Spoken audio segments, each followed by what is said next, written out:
Bismillahirrahmanirrahim. Assalamualaikum warahmatullahi wabarakatuh. Bertemu lagi kita di video review untuk Tikum Data Science di pertemuan kelima. Oke, jadi di sini untuk materi yang kita bawakan adalah mengenai Matplotlib pada bagian visualisasi data. Oke, jadi langsung saja kita masuk ke dalam materinya. Ada sebuah quotes dari seorang pebisnis dari Amerika. Nah, dia mengatakan, I believe the visualization is one of the most powerful means of achieving personal goals. Ya, artinya dia percaya bahwa sebuah visualisasi itu adalah salah satu hal yang sangat powerful atau sangat kuat dalam memaknai atau mencapai sebuah tujuan pribadi. Disebutkan oleh Harvey Mackay, seorang pebisnis dari Amerika. Jadi untuk penjelasan mendasar dari sebuah visualisasi adalah kemampuan dalam melakukan. Jadi seorang data scientist itu adalah kemampuan dalam melakukan visualisasi data. Meskipun ya membuat visualisasi terlihat mudah, jauh lebih sulit menghasilkan visualisasi yang bagus. Nah, artinya itu bahwa kita sebenarnya mudah saja untuk membuat visualisasi dalam bentuk tampilan, tapi untuk menghasilkan visualisasi yang bagus itu cenderung sulit seperti itu. Jadi dua kata kunci yang digunakan untuk visualisasi data ini ada dua, yang mana itu yang pertama untuk mengeksplorasi data dan yang kedua untuk mengkomunikasikan data.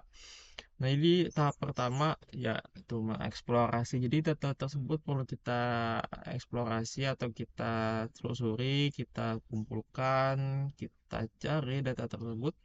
Lalu tahap kedua adalah setelah data tersebut telah diolah, maka dapat dikomunikasikan. Nah, mengkomunikasikan ini adalah dalam bentuk visualisasi tadi. Nah, jadi di sini kita akan belajar untuk menggunakan library namanya Matplotlib.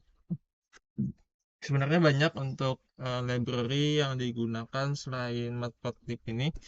Tapi karena di data scientist banyak orang menggunakan Matplotlib karena itu tadi grafis yang menarik dan informatif. Nah, jadi Matplotlib ini mengatakan bahwa dia dapat membuat hal-hal menjadi mudah dan hal-hal sulit menjadi mungkin seperti itu. Ini Matplotlib merupakan library yang bukan asli dari Python tapi buatan orang seperti itu. Ini sudah ada untuk link dokumentasinya, bisa kalian kunjungi. Nah, untuk yang pertama, jika kalian belum ada Matplotlib di laptop kalian, kalian lakukan instalasi dengan menggunakan komen pip install Matplotlib, pip install Matplotlib. Setelah proses instalasi selesai, silahkan import Matplotlib tersebut ke dalam project kalian dengan kode yaitu import matplotlib dengan modul matplotlib sebagai PLT. Nah, PLT ini adalah salah satu yang umum lah digunakan untuk menyingkat matplotlib tersebut. Oke. Jadi sini kita akan lanjut ke bagian visualisasinya. Di sini matplotlib ada dua cara, yaitu ada figur dan yang kedua ada mana ya? Plotting. Nah, metode plot. Sini metode plot menggunakan plot dan sini menggunakan figur. Jadi sedikit akan jelaskan karena nanti kita tidak akan menggunakan figur ini tapi kita menggunakan metode plotting. Oke, jadi mengenai figur ini adalah sebuah metode eksplisit yang artinya itu lebih mendalam, penggunaannya lebih advance lah daripada menggunakan plotting. Jadi di sini nah, ada anatomi dari figur yang mana itu terdiri dari ada minor tick, title, ada figur itu sendiri, legend, grid, line, markers, axis, dan label, spin, dan lainnya gitu ya. Semuanya ini adalah dalam bagian figur seperti itu. Nah, sini sedikit menjelaskan figur merupakan wadah yang digunakan untuk menampilkan grafik pada output secara terstruktur dan sistematis. Di dalam figur terdapat berbagai macam objek seperti tadi, kata kakak, title, label, marker, grid, dan lainnya. Nah, di sini ada sintaks untuk kode untuk membuat figur. Mungkin bisa kita coba ya. Kita copy, kita buka CMD,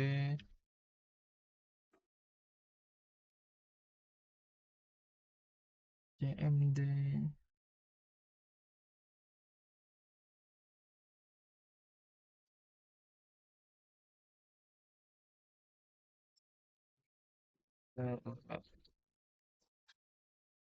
Tunggu sebentar.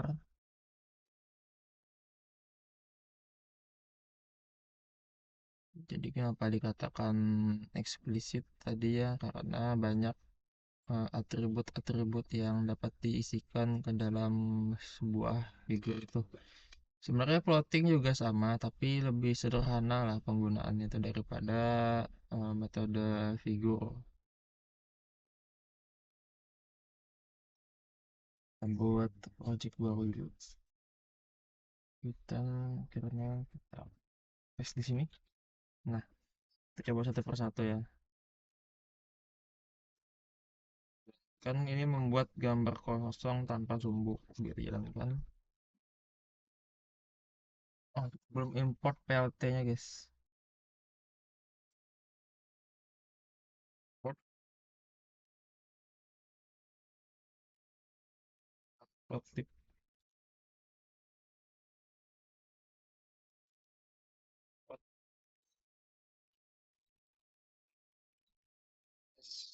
PLT.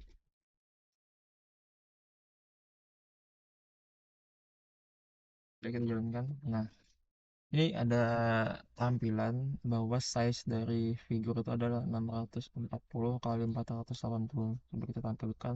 Gitu. Nah, ya, ini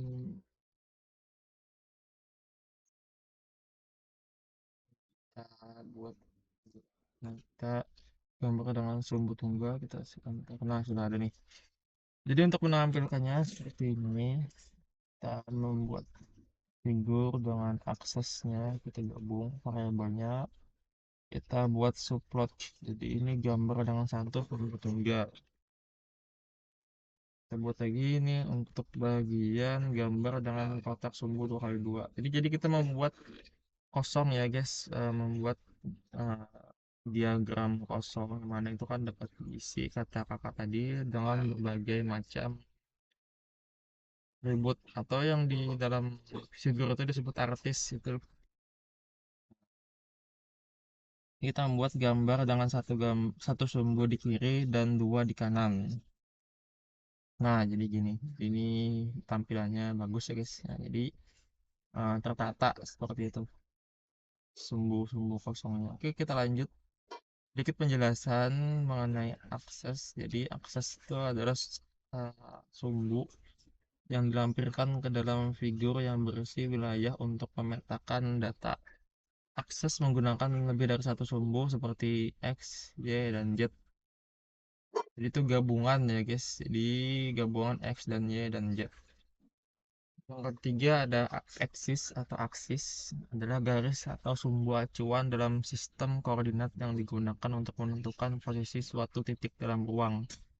Jadi dalam sisi dua dimensi terdapat sumbu X dan Y yang mana itu mempresentasikan sisi horizontal dan vertikal. Dan pada grafik tiga dimensi ada tambahan yaitu sumbu Z yang sebagai representasi ruang tiga arah, guys ya.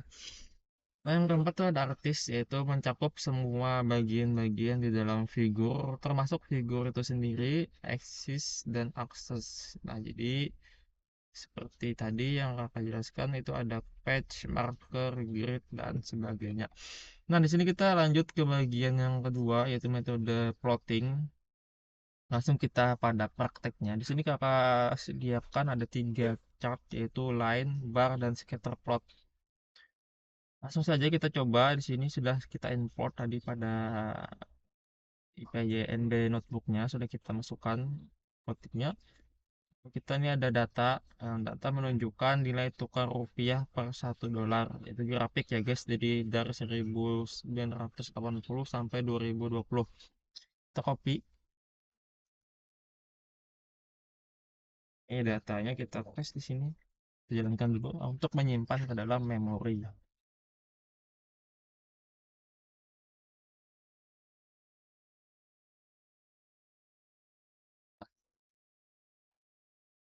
Lagi mesinnya. Nah, ini untuk tampilan outputnya. Apakah benar outputnya seperti ini? Kita lihat ini kodenya.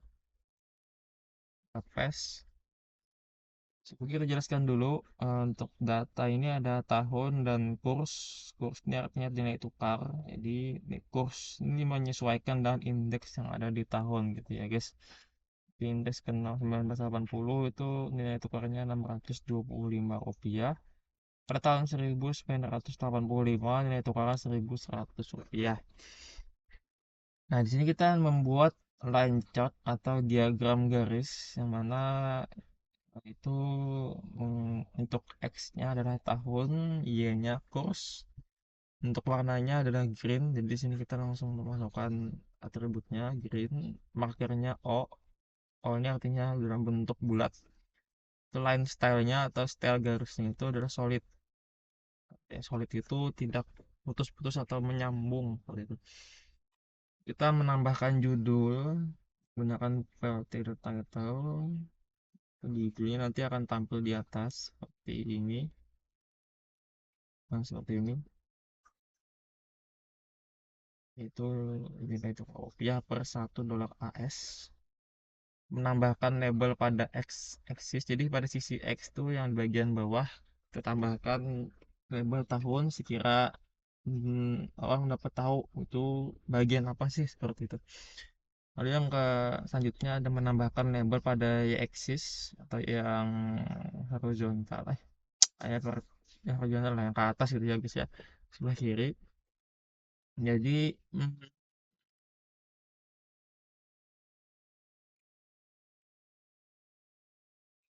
itu dapat merepresentasikan bahwa itu adalah, data berupa rupiah. Kita jalankan, shift enter. Nah, seperti ini. Zoom out dulu. Nah, ini guys, jadi sudah tampil datanya. Sebelah kiri ada nilai rupiah pada sumbu J dan di sumbu X ada tahunnya. Dapat dilihat ya, ini peningkatan dari tahun ke tahun. Di sini dapat kita jelaskan nih. Dari data ini kita dapat deskripsikan bahwa dari tahun 1995